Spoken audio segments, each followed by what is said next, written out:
The Blue Line Voice. Blood, sand, and smoke. I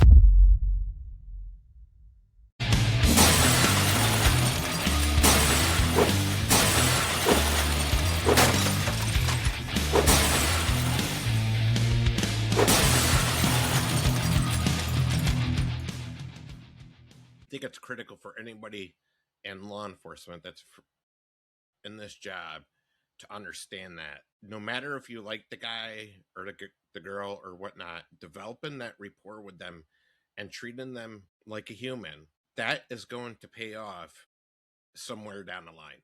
No doubt whatsoever. And I say this all the time is in law enforcement, the day you lose empathy, the day you lose compassion, is probably the day you need to walk out that door. And you have to think about this also is you go to, I'm going to use an example. One drug dealer shoots another drug dealer and kills, one of the woman's killed. And, most cops like, these are drug dealers, they're POSs and on and on and on. But you have to remember that's somebody's loved one laying there.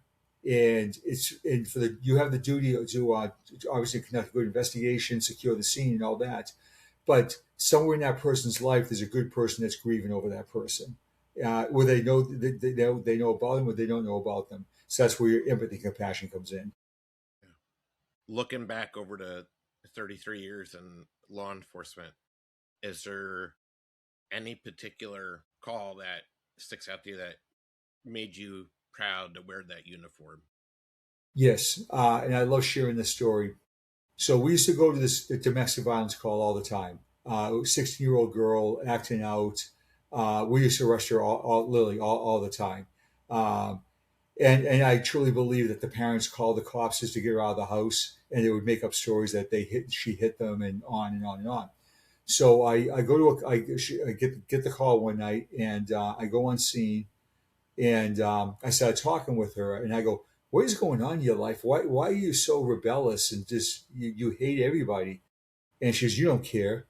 I said, "Well, I wouldn't ask that question if I didn't care." And she started telling me about she has problems with her family. She doesn't know how to. She's having stress of being bullied at school and all that stuff. So I said, "Well, do you have a job?" And she's like, I can't get hired because when I have to check that box off, have you ever been arrested?" And I check yes. Nobody hires me. So I had a friend of mine that worked at a dairy that owned a Dairy Queen, and I went over there and I talked to him.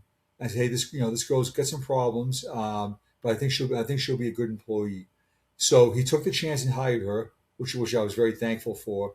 Maybe 6 months after that, she became manager, and then to this day, heading fast forward, she now owns 3 Dairy Queens, and obviously she's probably doing very well. Oh no, great! It's a great feeling. She moved out of state. I talk to her every once in a while. I talk to her, or she'll send me a Facebook message or something to that effect. But that's so the Reader's Digest version of that is this. That's just why we took the job, to make a difference in the community. And this girl was probably arrested 10 times.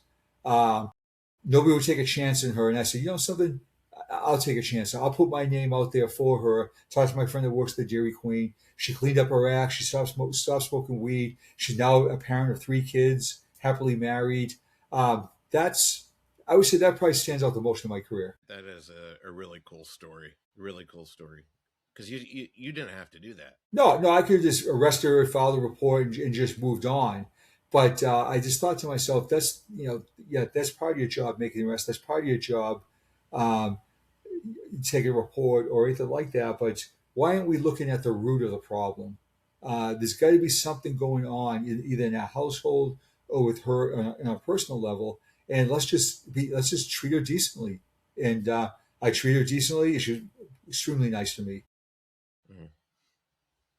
So we both know there's calls that never leave your head. Like, so we have the good and then we have the bad.